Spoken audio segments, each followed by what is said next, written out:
President Donald Trump looking to make sweeping changes as to how the country casts their He votes. signed a new executive order yesterday. The order requires voters to provide proof of citizenship to register to vote, mandates that mail-in ballots be received by Election Day, and bans states from using barcodes or QR codes to count votes. President Trump says it's to weed out fraud. Perhaps some people think I shouldn't be complaining because we won in a landslide, but we got to straighten out our election. This country is so sick because of the election, the fake elections and the bad elections.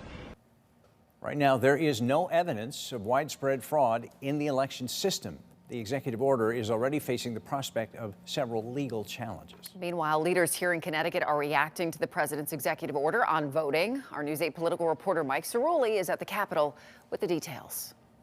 Connecticut's top Democrats had a message for the president today.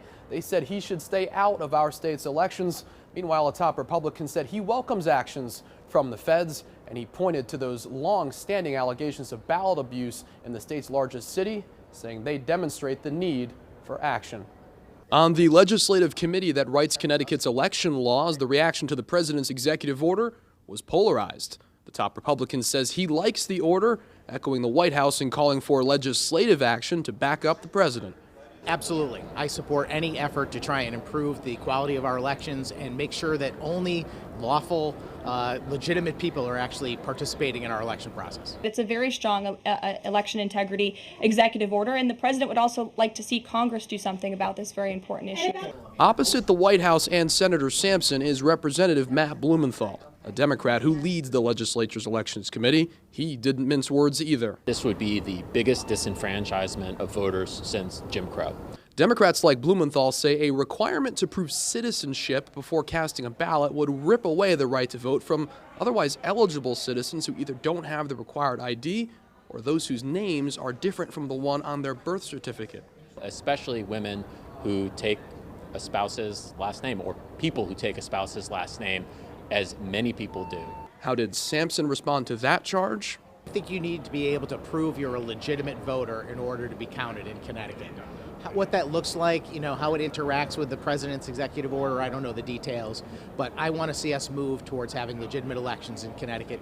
In questioning the legitimacy of elections in Connecticut, Sampson points to the hundreds of charges of ballot crimes in Bridgeport. We have big problems in Connecticut. Everyone knows it.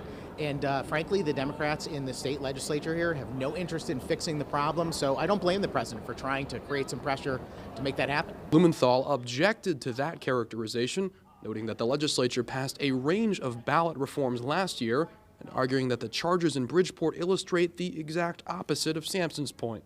That is a sign that the laws we've passed are working.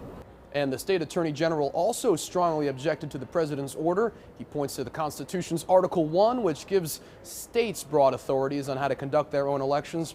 He strongly hinted at legal action. Reporting at the state capitol, Mike Cerulli, News 8.